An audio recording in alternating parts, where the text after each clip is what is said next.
وعلیکم السلام ورحمۃ اللہ وبرکاتہ۔ بھائی نے سوال کیا کہ فروزہ پہننا کیسا۔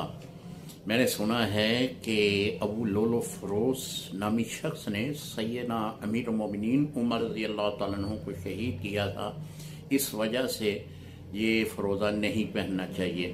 دیکھیں، فروزہ بھی ایک پتھر ہی ہے، جس طرح باقی پتھر ہیں مرجان، یاقوت، عقیق، اسی طرح جو ہے فروزہ بھی پتھر ہے۔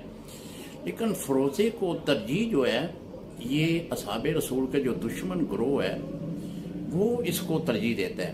اس کو ترجیح دینے کی وجہ بھی یہی بتاتے ہیں کہ یہ نسبت کرتے ہیں ابو لولو فروز کی طرف، کیونکہ وہ سیدنا عمر رضی اللہ تعالیٰ عنہ کے بارے میں عقیدہ اچھا نہیں رکھتے، جس کی بنا پہ وہ ابو لولو فروز کو بہت وہ عزت کی نگاہ سے دیکھتے ہیں کہ اس نے بہت اچھا کام کیا تھا سیدنا عمر رضی اللہ تعالیٰ عنہ کو شہید کر کے۔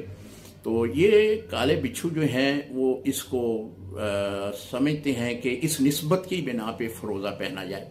آپ ان کو دیکھیں گے تو ان کے اکثر جو ہے وہ فروزے کے ہی ناگ آپ کو نظر آئیں گے، صرف اس نسبت کی بنا پہ۔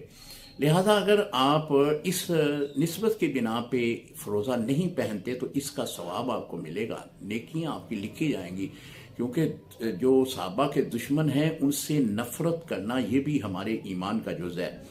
سیدنا ابو بکر صدیق، سیدنا عمر، سیدنا عثمان، سیدنا علی اور دیگر صحاب رضی اللہ تعالیٰ عنہم، ان کے بارے میں کسی قسم کا بھی کوئی عقیدہ برا کو رکھتا ہے تو اس کے بارے میں حضور علیہ السلام کی بہترین احادیث موجود ہیں۔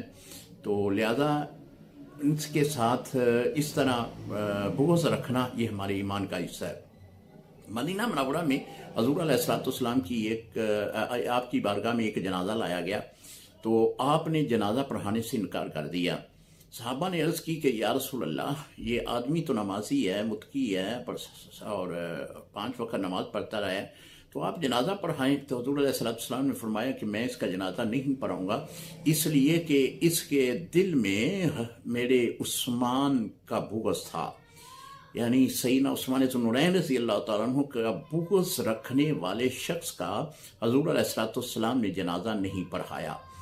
تو جو بھی صحابہ سے دشمنی رکھتا ہے، صحابہ سے بغض رکھتا ہے، ہمارا اس کے ساتھ کوئی تعلق نہیں ہے۔